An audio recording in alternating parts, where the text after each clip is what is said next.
is so great to see this room filled, and for a very good reason. Thank you.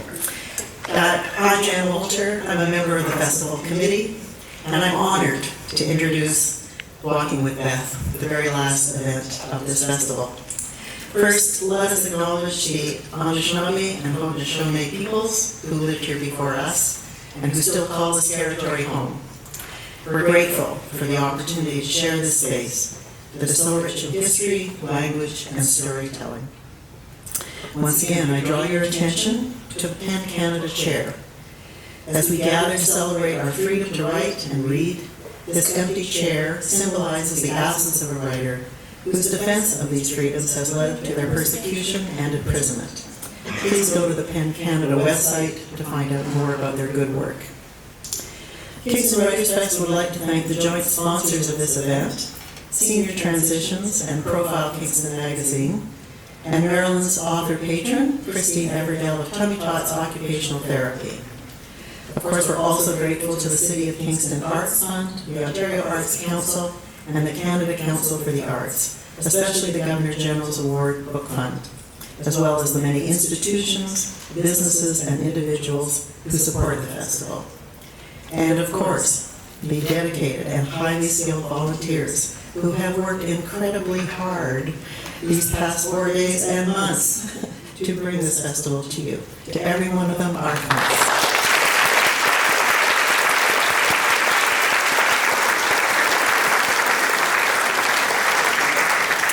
Now is the moment to turn off or mute any devices that might distract us in the brief time we have left together. Please refrain from taking pictures or recording the event. We have a festival photographer and videographers, I see, whose work will be posted on our website. Now it's my pleasure to introduce an author many of you know very well, Merilyn Simonds.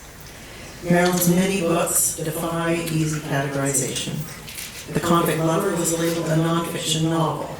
The Lion in the Room Next Door was described variously as a book of short stories, memoir, and autofiction.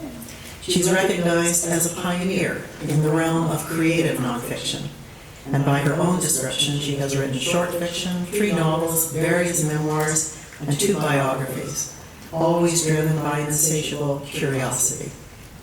A reviewer of her 2022 book, Woman Watching, a biography of the ornithologist Louise de Kerline-Lawrence, described it as, quote, an entrancing blend of biography, memoir, history, research, and homage that is unlike anything I've ever read. It's radical, it's ravishing. Another described Merilyn as a thoughtful writer who handles complexities with aplomb, with both insight and delicacy. In Walking with Beth, Conversations with My 100-Year-Old Friend, Merilyn again illuminates the rich and unseen life of a fascinating and complex woman. In a world where women are increasingly invisible as they age, Walking with Beth is both a monument to her dear friend and a vital invitation to keep our eyes open to change. An early review of this book, which is not yet officially published, by the way, called it a breathtaking gift. Indeed it is. Please welcome the acting artistic director of Kingston Writers Fest, Merilyn Simonds.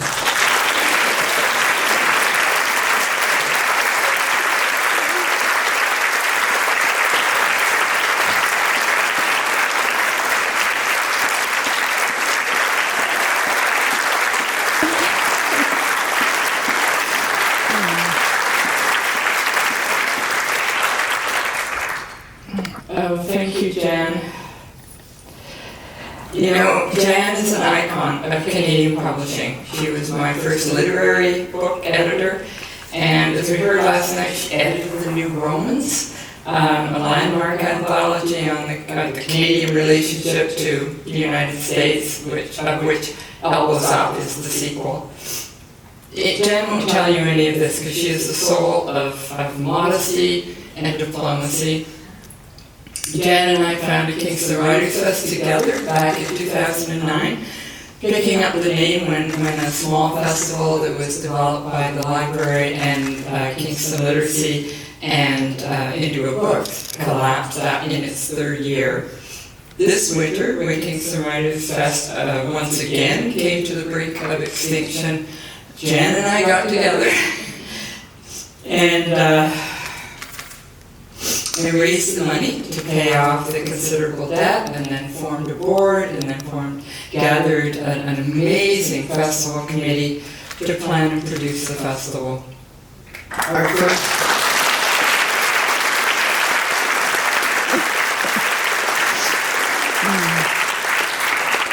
Our first instinct was just to make sure that the writers were paid and all the venues and everything,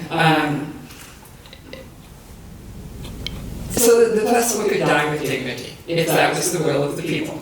We kept setting deadlines when we would step aside, but it soon became clear we needed to shepherd the festival through this transition year. You've seen Jan everywhere over the past 4 days, attending to all kinds of things. We've both been working way out of our comfort zone.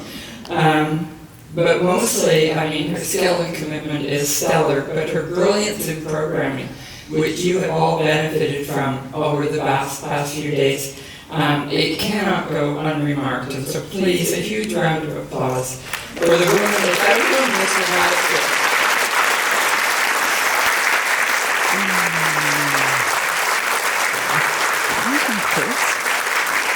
I forgot my glasses, okay?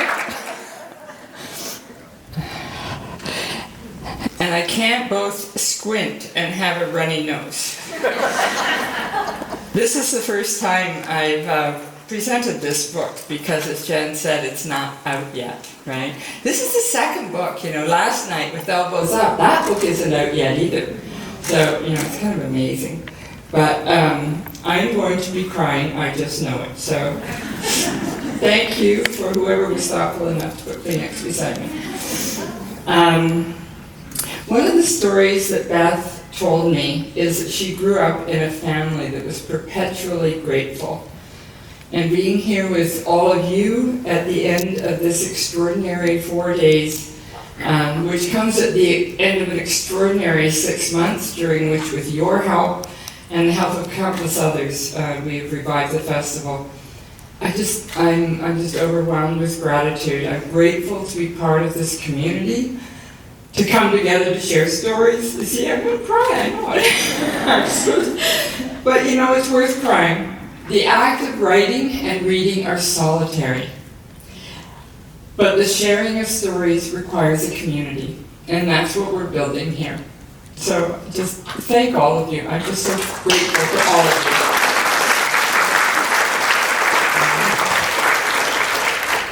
I hardly know how to begin this afternoon because I know many of you in the audience know Beth way longer than I have known her.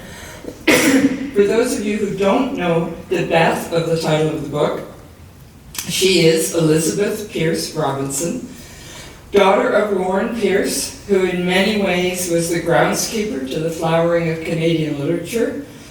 Her mother was a groundbreaking collector of early Canadian glass and a historian of glassmaking. Her aunt, Alice Chown, was a fierce and early suffragette who greatly influenced her mother, took her to the big march in England in service of the vote, and in turn influenced Beth herself. And Beth is here with us this afternoon in the front row. Beth is 105 as of July.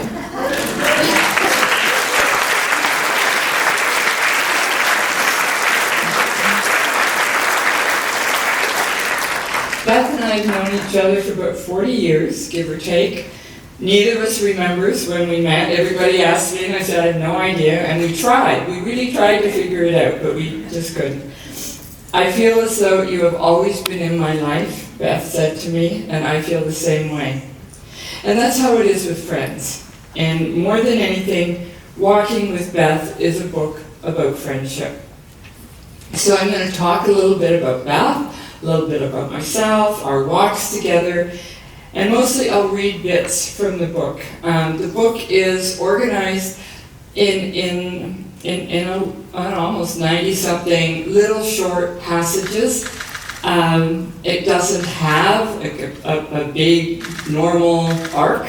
It is rather more like a conversation with a friend that subjects come in and out as you read the book, and I hope by the end makes you feel intimate with the subjects of the book. So I'm going to start, not at the beginning, but close to it. In fact, probably close to my beginning, with a piece called Old Ladies. The three women lean into each other in the photograph, laughing. They're old, and they're dressed funny, like toddlers, wearing whatever strikes their fancy. Mismatched patterns, silly hats, baggy pants, florid tops. They're standing on the deck of the SS Rio Tunisian as it steamed south through the Atlantic from New York City to Rio de Janeiro in the fall of 1956. I was 7 when I met the three lovely, lively crones, but they weren't my first old ladies. I boarded that ship still in love with Miss Getz, my grade 1 teacher in the 4-room red brick schoolhouse I walked to every weekday morning. Miss Getz must have been about 60. She retired when I was in grade 6, old enough to tap dance at her retirement party, and no, I'm not going to tap dance this afternoon. I remember Miss Getz from the ground up. Thick-heeled, lace-up black shoes, tweed pencil skirt that stopped mid-calf, a frilly blouse, its hint of flare held in check under a cardigan, cashmere, I like to think, although it was probably hand-knit from some stiff wool. I can't conjure her face or her hair, but I will never forget her voice, stern and cool in the classroom as she insisted a girl in grade 2 clean up her own vomit, yet strangely softened in the living room of her house by the river on a back street of our village in southwestern Ontario. I don't know why I went there that first time. Maybe I was delivering something for my mother, who was always sending baking here and there in the village. Maybe Miss Getz heard I was moving to Brazil and invited me over. Her house was nothing like the houses of my friends. Her rooms were filled with mementos from her travels, colorful embroidered cushions, painted candy dishes, candle holders fitted with candles that were lit at any time of day, not just on special occasions. Everything had been chosen and placed by her hand, no other, which gave the rooms, I think now, a singular scent, an unmuddied tone. At the time, I didn't know anyone who had been further than Toronto, where my grandparents lived, an hour's drive away. But Miss Getz had traveled to Greece, France, Egypt, names that felt delicious in my mouth. I'd sit drinking tea, heavily laced with milk and sugar, while she told me about these foreign places, speaking to me like a friend. I wonder now why I found these older women so appealing. Someone to do for, to make me feel needed? I don't think so. These women, Ellen Stafford, who chose her own name in midlife, taking it from the British Shire where she lived, and who published her first novel the year she turned 80. Louise in her log cabin on Pimsey Bay, sipping strong coffee, smoking unfiltered cigarettes, getting up before dawn to make her daily bird count well into her 90s. Erna, who gave birth to her first son in a German barn as she fled the invading Russians. These women didn't need anything from me. What did I need from them? They listened, Beth says, when I tell her about my lifelong attraction to older women, intently. I guess they did, I say, but what I remember most is the way they talked to me. Not like other adults, telling me what to do, how to do it. Just conversation, like what we're doing now. Now I am the old lady. I dress funny. As I write this, a long burgundy skirt with sequins, an inset lace, a misshapen gray cashmere sweater, sensible zip-up shoes, striped compression stockings, and a vest made from bright scraps of brocade and signed on the inside by the artist, which I bought at the Bodega de Sorpresa in Mexico for a peso song. Many of the clothes in my closet come from the surprise shop, where gringos deposit their barely worn outfits to make room in their suitcases for souvenirs. Still, I am not so old that I can't find a woman older than I am. Beth is my old lady now, my last guide into the future.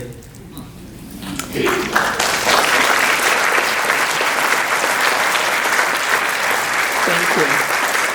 But honestly, this is like a symphony. You don't have to clap after every section. If you do, your hands are going to get really sore.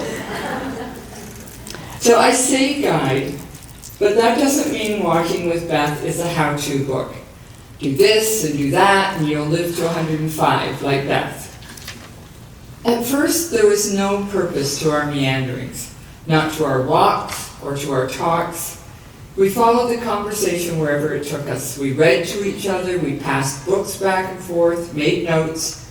We delighted in each other, and we learned from each other, the way friends do. It was a hard time. It was 2021, the end of the first year of COVID, when we thought the pandemic would be over, and it wasn't. The rules seemed to change every week. Restaurants closed and opened, then closed again.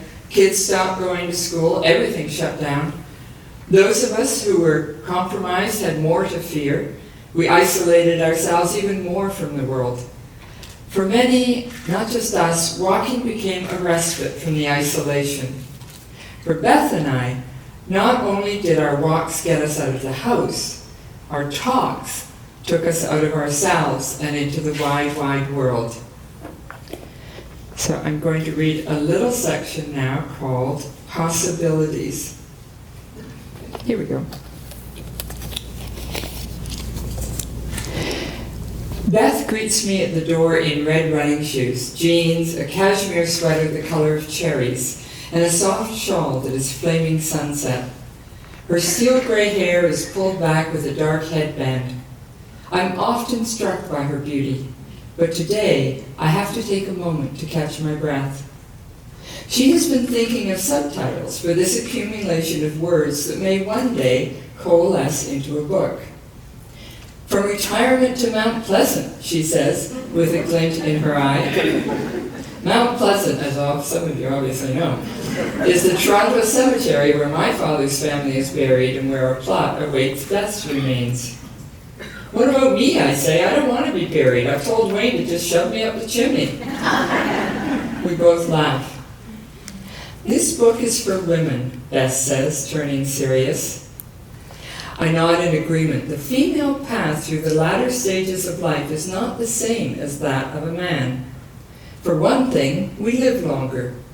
In Canada, at the moment, the average life expectancy for a little girl born in 2020 is 84 years. 80 for a boy. As a 71-year-old, I have survived what my mother called the first great culling, which happens to people in their late 50s. One year, 9 of our friends died. Beth has survived the second culling at 75, which took my mother and Wayne's father. The life expectancy charts don't go past 90, at which point a woman can expect to live another 5.5 years. At 101, it's anyone's guess how long Beth will carry on. Or 105. But she has a theory about why she has lived not only this long, but in such relatively good health. I suffered terribly from migraines in my 40s, she says. An American doctor who had a cottage near ours suggested an elimination diet. For a month, I ate mostly rice and greens. Then slowly, I introduced my usual foods. I take my pulse before eating a new food, swallow a teaspoon of it, then 10 minutes later take my pulse again. Sugar, whole wheat and rye flour, coffee and meat didn't make it. I cut them out, and almost immediately I felt better. Since then, Beth has been mostly vegetarian, nourishing herself on vegetables, nuts, and beans with fruit in limited amounts. I've always been able to say no, she says. I could use a lesson in that. She pauses for a moment, adjusting her therapist's hat. I am a great believer in intuition, she says finally. I spent much of my therapy time encouraging people to trust their intuition. If someone says, let's go for a walk, you listen first to your internal response. No, that's not right for me at this moment. Or, yes, let's. I would encourage them to listen to that intuitive response. The unconscious is a storehouse of our life experiences, and out of that pool of experiences will come suggestions that are useful and appropriate. I think of my childhood home, my silent, rigid father, my mother walking on eggshells, all 4 daughters, like so many women, learning to do the same. But what if all your life experiences have trained you to do what pleases others, I say. You still have to listen to your intuition, Beth says. Learn to take a breath. Stop. Listen. Then answer.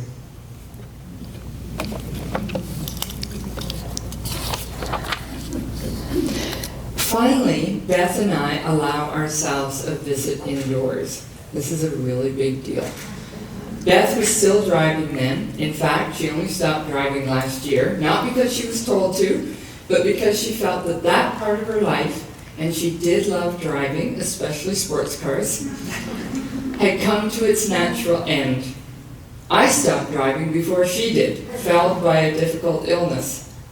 I find myself using the word still a lot with Beth. Still driving, still living on her own, still writing, still making art. As if there is an expiration date to any of these things, for any of us. This is the Empress of Radical Happiness. Beth is coming to visit. I can count on one hand the friends who have stepped over our threshold in this first year of pandemic isolation. But Beth is vaccinated and so am I. Neither of us is symptomatic, but we test anyway. Negative. Our excuse for defying the public health stay-at-home order hangs on the wall. In the depths of our first winter in Canada in more than a decade, my husband and I bought an enormous painting of San Miguel's distant desert hills by Catherine Bruce, a Canadian artist who works in Mexico half the year. I spotted the painting the first time we visited Catherine's house. The image was inspired by the view from her rooftop terrace and by the cactus garden outside her studio. For me, the painting is Mexico. The color, Beth exclaims the minute she enters the room. The energy of those lines. She reaches to touch the filaments of electric blue, white, gold, and hot pink that flash across the canvas like carnival streamers. And look at this, I say gently, laying my hands on her shoulders and swiveling her to face the opposite wall. She gasps. Meet the Empress of Radical Happiness, I say. The oversized huipil created by our San Miguel friend Elena Bartula is part of a series she based on the iconic Mesoamerican blouse. Huipils are still worn by village women throughout Mexico and South America. The cloth is typically hand-woven and embroidered at the neck and down the front. The one on our wall is a collage of found fabric, scraps of cloth and lace stitched here and there with bright pink and turquoise threads, and at the neck, a golden fringe that might once have held back a theater curtain. Our other great extravagance, I say. Oh no, Beth protests, not an extravagance.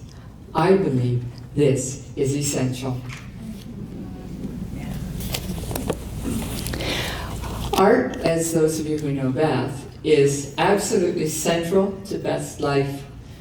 We often remark to each other how the interests of our earliest childhood have persisted right through to the present. Beth's earliest photo, which graces the cover of her book, My Journey to 100, and which you can buy in the bookstore, is of her at the age of 2, pouring tea in the backyard for invisible friends. My earliest photo, and you can see both of them on my website, MerilynSimonds.com, is of me hoisting a watering can, almost as big as I am, watering my grandmother's garden. Beth still pours tea for more friends than anyone I have ever known, and I am still happiest in my garden. We have both been writing since we were children. Beth trained as an occupational therapist, then shifted to art therapy. On her wall is the first painting she ever owned, a pastoral scene her father secretly bought for her after she declared how much she loved it, and then gave to her as a wedding present. Creativity of every sort, but especially art, has always been central to her life. I'm going to read a little piece called Collage. These stickies don't have a lot of sticky to them, and I'm terrified of losing them. Collage. Paintings cover every wall of Beth's house, eye level to ceiling. A huge wave rising, boulders on a shore with clouds like drifts of stone above them, small gilt-framed villages, a large abstract that could be an oriental robe. I've been in Beth's house before, but the COVID gap makes the place seem new, even though nothing has changed, except the dining room table, which is awash in objects. Awash gives the wrong impression. In the center is a heap of stocking-like shapes with cords dangling from the tops, the thready undoings of some former mobile. Small white stones take up a vaguely rectangular space. On one side, shells that range in size from tiny scallops and periwinkles to the spiraling former homes of hermit crabs and whelks. On the other side, black stones that look like puddles of polished marble. A handful of twigs, a neat stack of Japanese papers, a few skeins of bright embroidery thread. Thin blocks of wood, some the size of a matchbox, others as big as a deck of playing cards, are stacked, roughly cut from what looks like unfinished shiplap siding. A scattering of pressed dull red maple leaves. The materials aren't rare or expensive, just bits and bobs she's been gathering on her walks for years and the gleanings that friends have brought to her. I like how they feel, she says, her fingers caressing a length of chartreuse thread. Centered in front of her chair is a finished painting of torn rice paper in soft blues, searching reds. The art comes from here, she says, punching herself lightly in the chest. I don't think or plan. I just move bits of thread and paper and stones around until it feels right. Beth leads me into the living room and sits in her wooden armchair. Beside her on a small table, dark twigs are silhouetted on a rectangle of bright white paper, a forest in moonlit snow. Nothing is glued in place. The pieces aren't meant to be permanent. I think of the alfombras de aceren, the sawdust rugs that Mexican families press over the cobblestones, working through the night before Christ arrives for Easter, creating brilliant images of the Holy Family, flowers and crucifixes, all of it obliterated within hours by the feet of singing pilgrims moving down the street behind life-size wooden statues of Jesus, Mary, and St. John the Apostle. When a piece is pleasing, Beth moves the construction, she calls them her collages, from the dining room to this little table by her armchair, where it stays until a new idea, another urge, moves her. Then she sets the collage on the floor, photographs it, and dismantles it, returning the materials to her dining room table to become something new. It is important that the materials are there, on the table, where I can pass and pause and create spontaneously, she says. I just go to the table and whoosh, I'm off on a journey. Out of yourself, I ask, or deeper in? Oh, deeper, deeper, I go there and the world moves away. Beth doesn't cast about for theories as to why she does what she does at her dining room table. Beauty sustains me, she says.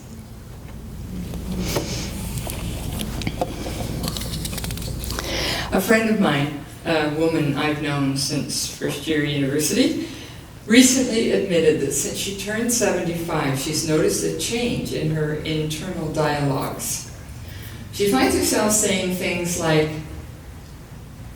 "Don't do that, for heaven's sakes, you're 75. Or, what can you expect? You're 75. We hear that from our doctors, from our kids, from television. You're old. What do you expect? In this culture, ageism is endemic. We talk about older people the way we used to talk about women, about people of color, as somehow lesser simply for being who they are. We may not be able to change how we are seen in the world, but we can at least change how we talk about ourselves. This next section, if I haven't lost a little Dewey, oh, here we are. The next section is called Following the Floating Byways. Beth chooses her words carefully. I have learned to pay attention, which is harder now that I'm in Mexico and we have to speak along phone lines that crackle and pop. Today she says, I have a sense with my vintage that there are things I want to do before I leave. Leave, not pass, not die. Vintage, not advanced age. Vintage is different from old. It suggests not only the past, but the best part of the past. The term comes from the 15th century word vendage, meaning wine harvest. A vintage wine being one made primarily from grapes harvested during a single year, a very good year. Not only old, but of exceptional quality. What things do you want to do? I ask. I often ask Beth's questions. Sometimes she answers. In general, she doesn't like to talk about herself. She's probably squirming right now that I'm reading all about her. She'd rather write those private thoughts on paper. Still, I have slowly come to know more about her, how she thinks, what she has lived, the things she has accepted, the ways she has adapted, celebrating what remains. I know she loves to dance and still wants to, although that is mostly behind her now. And I know she loves projects, which she dives into with enthusiasm. Projects are her panacea. I can't read anymore. For some reason, I am seeing double. Actually, I was seeing, what's the word for 8 times? I don't even know what that word is. But I have been listening to Lisa Xiao-Chen's novel, Activities of Daily Living, which spins around the notion of projects. Why we humans take them on, how projects define time, leave a mark on the present that survives into the future when the present becomes the past. Projects create the increments by which we mark a life. Look, we say, this is what I did last winter, last year, 10 years ago.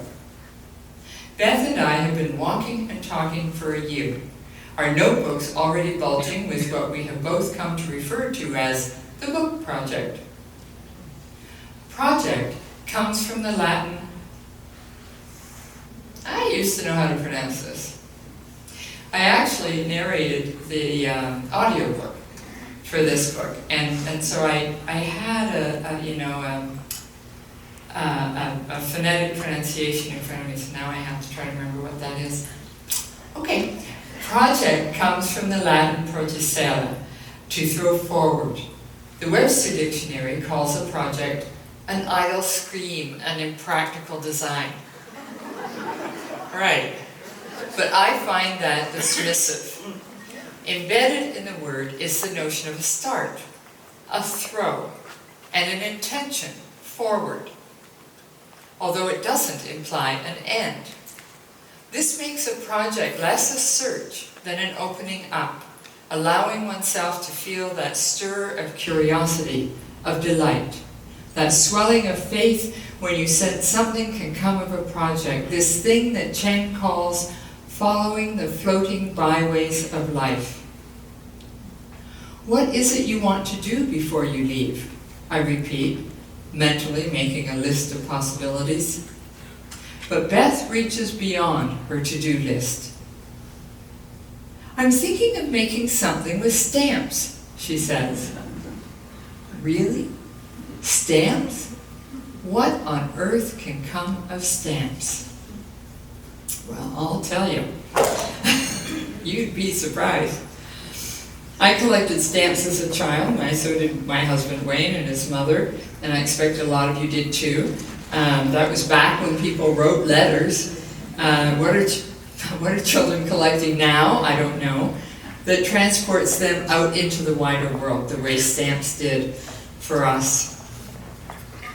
In any case, when Beth told me she was doing something with stamps, I dug out my stamp album, and eventually Wayne's and his mother's shoeboxes full of stamps, and gave them all to Beth.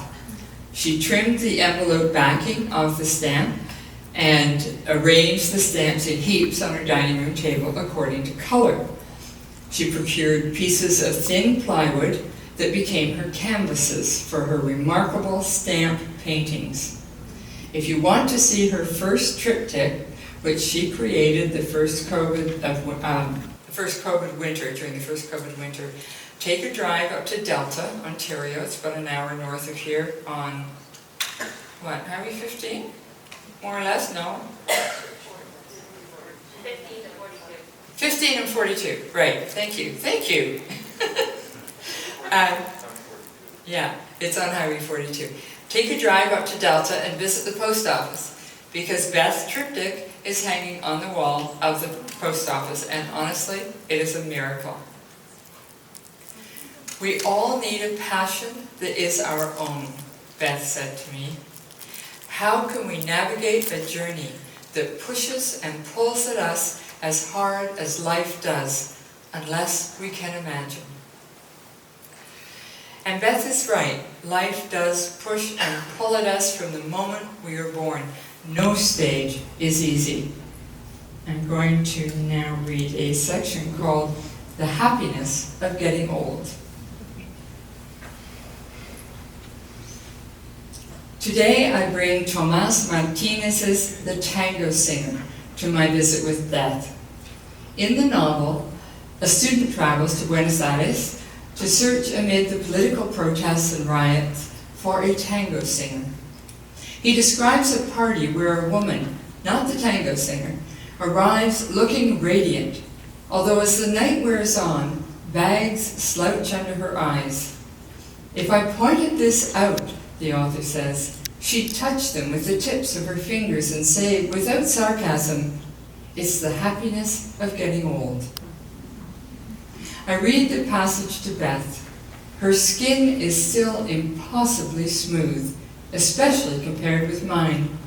Now that my moon face has subsided, it's as saggy and wrinkled as a deflated balloon. Of course, we are all growing older from the minute we slip out of the womb. But there is a point at which we deem a person to have moved beyond older into old. No matter how well we dress or how sharp our mind, the body betrays its age. Earlobes lengthen, gums recede, teeth yellow, the signature becomes shaky, the voice hushed. Beth and I talk about mumps and measles and chickenpox, all the usual childhood diseases.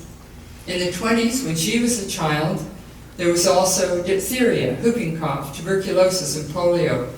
Most of these now reduced to a historical footnote, although perhaps not to continue that way.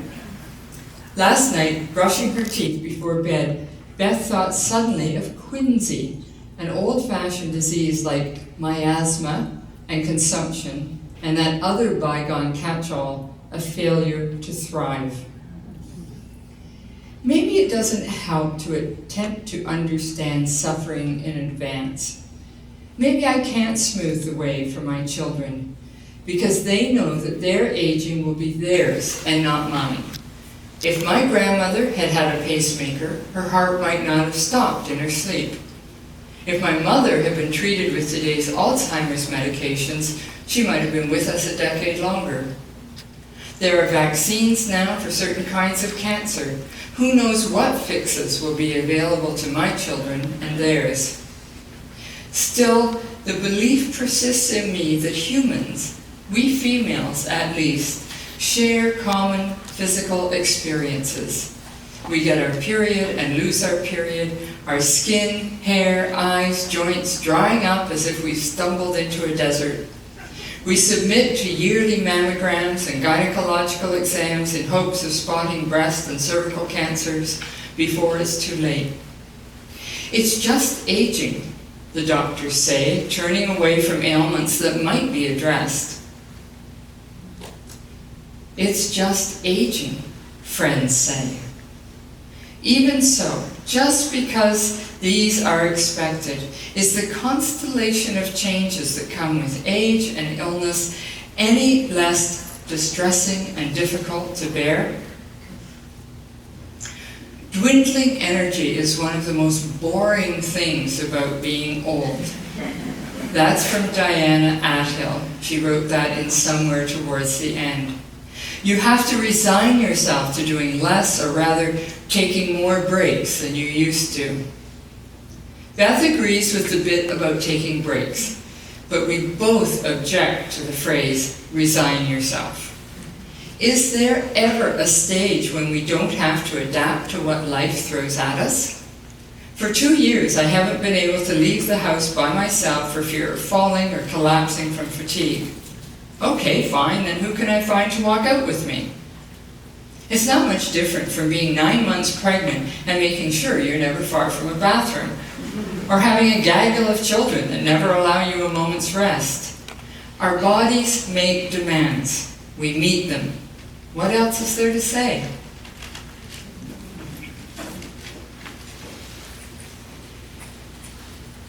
Basically, I think we all know this from our own lives or from that of our children and friends, is that life can be hard at any age. We fall ill, our lives fall apart one way or another, people we love leave us. This, I think, though, is the hallmark of the new age I have entered, and that Beth has been living through for 30 years. One after another, the people we love are leaving. There are deaths all through life, car accidents that take school friends, aggressive cancers and heart attacks out of the blue that take friends in midlife. But now, hardly a month goes by without another face erased from the sprawling class picture of my life. This space that Beth and I are moving through may be colorful and still full of opportunity, but it is fragile, ready at any moment to be blown away by the winds of fortune or to collapse at our feet. There are many ways into this house of cards, but only one exit, and the crowd is thinning.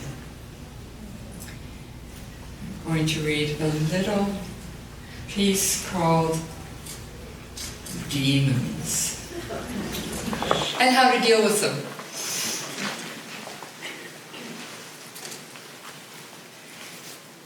Beth's anxiety is on the rise again, but she's not one to leave such feelings to fester. This is the kind of thing that I love about our friendship, is I learn how to deal with these things. She tells me about one of her closest friends, a man who believes in rituals. Every day, he sets aside a certain time to confront his demons. I decided I had to do that too, Beth said. I sat down with my yellow pad of paper and pen and wrote about what the pandemic is doing to me, what it is like going through these COVID times. I went deeper and deeper. Then I wrote a poem about my daughter, and I realized that is where the anxiety is coming from. I leaned forward into the heart of her story. Beth says, I am afraid to die without my daughter. I always thought she'd be with me at the end. I think immediately of something I read in Joan Didion's memoir, The Year of Magical Thinking, that there is simple mourning, filled with sadness, regret, perhaps loneliness, but which doesn't disrupt daily life. Then there is the complicated, visceral grief that hits in waves, choking you, plunging you down until you gasp for breath. A grief that can last for years, that comes with the death of someone whose life is intricately interwoven with your own. Beth called her friend of the rituals, whose background embraces both art history and psychiatry. I am in trouble, she said to him, and I know you can help me. Hang a lantern out in the garden, he suggested, and light it at the same time every evening. Beth takes me out to her back porch, where she has fastened an iron lantern to the corner of the railing. Inside the lantern is a blue-green candle that she has been lighting every evening at dusk. For all of us, there are times when a ritual that has a connection with your soul, your mind, and your spirit can have a steadying influence. She puts her hand on the lantern. This is mine.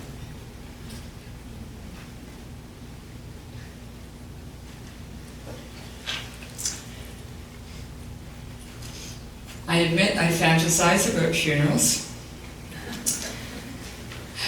True confession. The church, the flowers, the eulogy, the grief. I've buried my parents, my husband's parents, a child I was desperately close to when I was 16. I know how grief works, how it clenches the heart and empties the bowels and blackens the mind and even makes the skin hurt.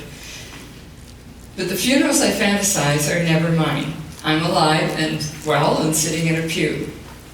But I do fantasize also about deathbeds, and the deathbed is my own. What will get me in the end? The long drawn-out dying of cancer, the sudden smack of a bus, a spasm of the heart, and I should tell you that at the beginning and this year, when we put together the festival, I insist that we put together something that we call the Hit by the Bus book. And this is a book, a very, very thick book, that contains everything that each of the coordinators knows that has to take place at the festival. All the hosting scripts, the moderator scripts, the volunteer schedules, the list of contacts, the list of the volunteers and their contact, everything. Because any one of us could be hit by a bus at any time. So, and I'm not really obsessed with this. I don't think about my own death much, but dying is a different matter. I would like to die well. And I think about the afterlife, not my own, the afterlife for those I leave behind. Will I go first, or will I, like my sister, be the one who wakes in the night to hear my husband's last breath? Will Wayne stumble out of bed like our friend, the rock star, whom you all know as Alman, and fall dead in an instant, a blockage in his lungs? Will it be cancer of the stomach, like my husband's mother, of the pancreas, like my father, a massive brain bleed, the slow waning of congestive heart failure, or a sudden heart attack, like my mother, rescued at last from dementia?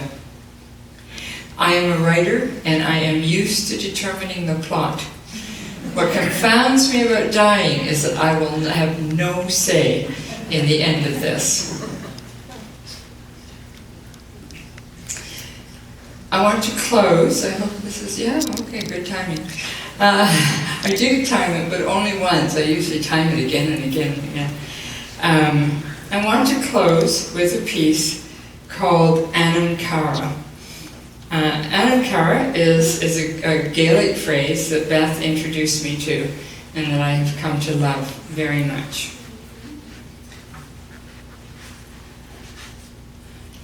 Where is it? I feel like I skipped something important. Guess not. Okay. This is the first time I read from the book. Okay, yes, here it is. Anam Cara. Oh, and I know there's an Irishman in here, so he'll probably be able to tell me if I pronounce that incorrectly.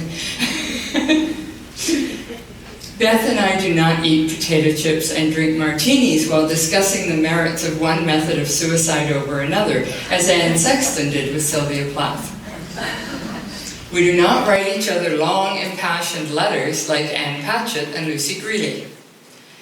Neither is our friendship like that between Virginia Woolf and Catherine Mansfield, a broil of rivalries and jealousies plastered over with notes claiming undying inspiration and love.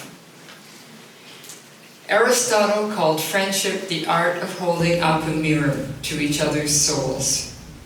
That comes close to what I feel Beth and I are to each other.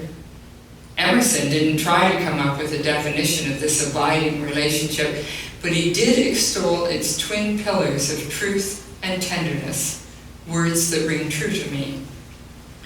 All these attempts at defining the undefinable have a rightness to them, but when I think of my friendship with Beth, my mind settles on the Irish poet and philosopher John O'Donoghue, who titled his masterwork An Cara, Gaelic for soul friend. Originally, teachers and priests in the old Celtic religion were addressed as An Cara, people to whom you opened your mind and your heart. This friendship, writes O'Donoghue, was an act of recognition and belonging. When you had an An Cara, your friendship cut across all convention, morality, and category. You were joined in an ancient and eternal way with the friend of your soul. This art of belonging awakened and fostered a deep and special companionship. My friendship with Beth cuts across age, across circumstance, across everything. Beth and I have that kind of relationship. We approach each other with integrity and honesty. When she doesn't like a piece in this book, she tells me, and we work it out, adding and subtracting until it sits right with both of us, or we get rid of it. I don't think there is anything we haven't talked about except perhaps money and sex. When we come up against boundaries, we respect them. Friends, we agree, are like threads weaving through the tapestry of our lives. Some show up early and leave after a short time. Others weave in and out over decades. Still others emerge only near the end. Each friend is unique, but they all share one quality. They are people who, as Jorge Luis Borges put it, make us happy for the simple chance encounter of having crossed our path. I feel understood in Beth's presence in a full and precious way. I hope she feels the same. We share truths with each other. We revel in our shared delights. We laugh a lot. Inevitably, I walk away from our visits feeling refreshed, as if her friendship is an elixir I have sipped, an elixir that has changed me in the best possible way. Inside this friendship, we are not 73 or 103 or 75 and 105 as we are now. We are ageless. The passionate heart never ages, writes O'Donoghue, and that feels true too.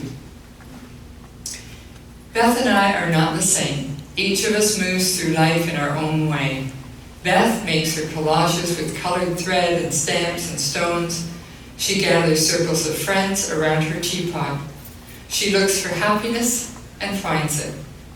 I tend my gardens, tilt my face to the birds, search for meaning in words. I look for happiness and I find it. I'm so glad, Beth says to me on our last phone call before another year ends. I'm so very glad we are on this journey together.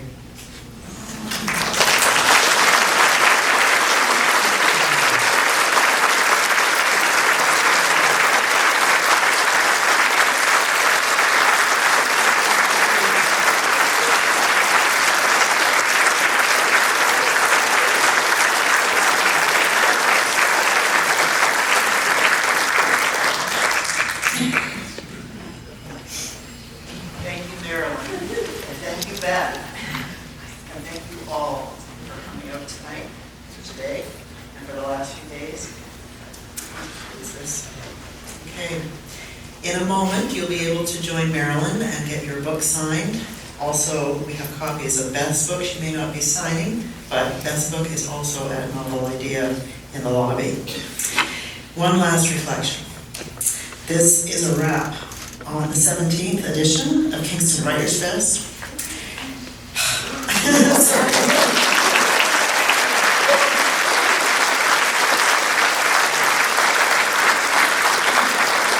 I asked Marilyn if she wanted to have the last word today. And at 5:50 this morning, she sent me a few. Wash and clean everything. Do not pack dirty dishes, coffee makers. Do not pack any food. Tape a big page to the top of every bin. Clean out all the fridges. Holly is taking the food and drink. We'll have a party in October. And last point, my heart is full. This has surpassed our wildest hopes and dreams.